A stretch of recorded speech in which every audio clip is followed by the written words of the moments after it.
Hey guys, hope you're doing well. We got to talk about these elections. You know, this is America. Elections need to be done fairly.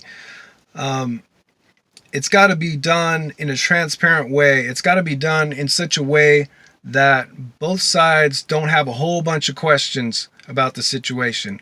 Anything else is just that's for other countries. Okay, so let's talk about a few, and I think both sides should care a lot about that. So let's talk about a few things here real quick. The first thing is on election night, when I went to bed, sort of late at night, when I went to bed, Trump was ahead in Pennsylvania by 12%. Okay, in North Carolina, Trump was up 1%. Okay, only 1%. Georgia, he was up 2%. Michigan, he was up 8%. Wisconsin, he was up 4%. Alaska, he was up 26%. And then we're not calling any of these states. Okay? Now they've called all of these states, almost all of these states. They've called all except for North Carolina for Biden, except also Alaska, right? And Alaska, I don't know what was taking so long to call that one, but Alaska, they finally called for Trump, okay? And so the verdict is still out on North Carolina, and we know that Trump is going to contest a lot of these because it's a little fishy that he's up by 12%. In Pennsylvania, 64% of the vote counted, and now he lost it. I understand that there could possibly be reasons. I'm not saying that's automatically fraud. I know there's that the mail-in ballots may have been more heavily weighted one way, and military ballots sometimes are weighted heavily the other way. I get all of that, okay? But we need to be able to verify and be able to see that clearly as citizens of this country. It's pretty important. So there's that. Then there's, what is this deal about poll watchers being denied? Republican poll watchers being denied to come and watch the count. If you're wanting to have a fair and transparent system where everybody understands who won and who lost, you got to have everybody there. And this is a standard practice. This is a standard practice that you have a Democrat and a Republican watching as you count these mail-in votes. And there's excuses about the COVID-19 restrictions. Hey, if a Democrat can stand right next to the person, then so can a Republican. Okay? Don't give me this COVID stuff, okay? That's garbage. Then what? Then we have glitches in voting machines. I mean, I don't know if that's a rumor. I don't know how legit that is, but we're hearing that one thing was legit. I'm pretty sure that there was a glitch in one of the states. I can't remember which one it was right now, that was adding votes to Joe Biden, and I think at the same time taking votes from Trump. I could be mistaken on that, but there's a glitch, and that glitch has been shown to be true. And I hear that those same machines have been used in a lot of these swing states. All right, so that's something. I'm not saying any of this so far is evidence for sure that there was voter fraud or something, but those things need to be checked into, and both sides need to be able to take a look at that.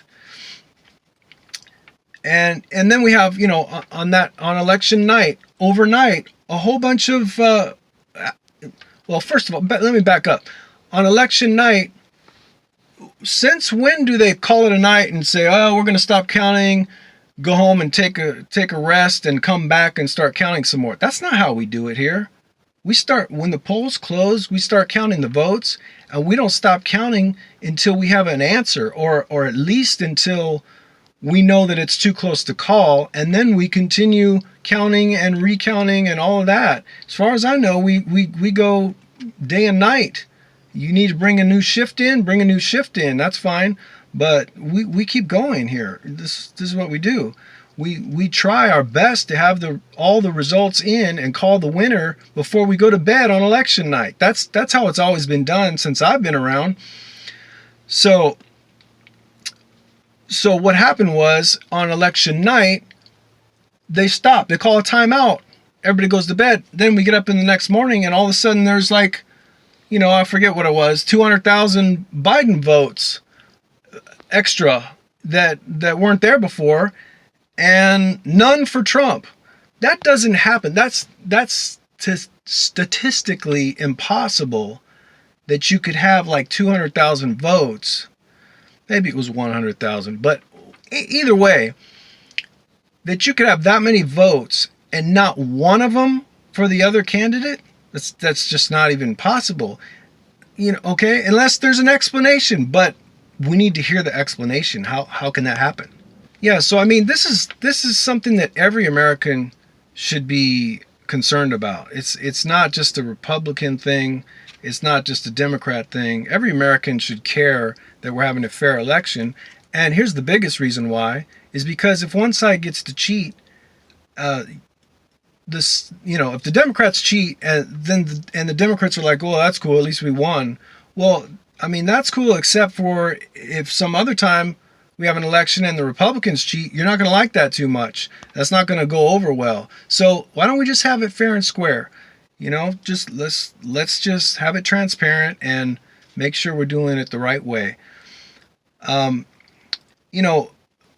Biden has come out and accepted this title of President-Elect, which if he legitimately won the election, that's a fair title. But they've been calling him that he has the office of the President-Elect. There's no such office as the President-Elect. The President-Elect is a title that's given to the president who won the election to be used during the time from the election to January when he's sworn into office as the president. So since we don't really know who that person is yet, it's a phony title, and it's there's no office with that title. But Biden has said, that he wants to unify.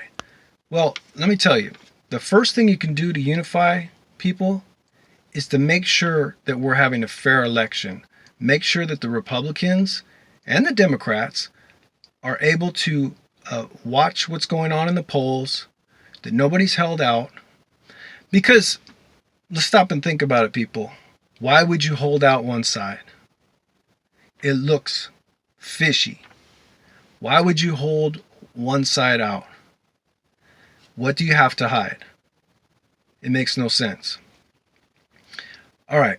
And the last thing I want to talk about is when you bring up any of this, that people just try to shut you down and say, well, you don't want every vote to count.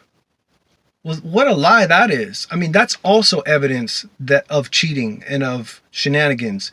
Because, and this is what the left does all the time, they want to shut down the conversation. Doesn't matter what controversial topic you talk about, they never want to have an open discussion about it.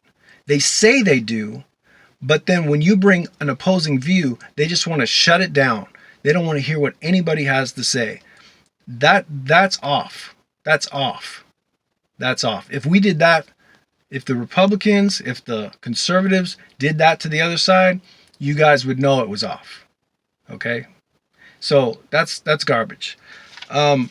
So I think all we're saying is that, and listen, I think most Republicans, most people that voted for Donald Trump, I think that they're reasonable people, and that if you can show us that we've had the proper oversight, the proper what's the word? Just having the poll watchers be able to watch, and that everything has been proven to be fair and square, hey, we'll accept the election. We don't like it. We don't like that Joe Biden would be the president, but we can accept that, okay? And we'll move forward.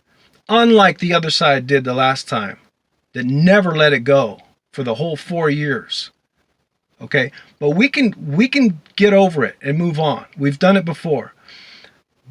But if you can't show us that, then don't be surprised if we're not accepting the results, and if we're still pushing to see what's going on, and if we're pushing for it to be fought out in court and all of that, because that's legit. So that's about all I have to say today, guys. Take care. Hope you have a good one. Talk to you next time.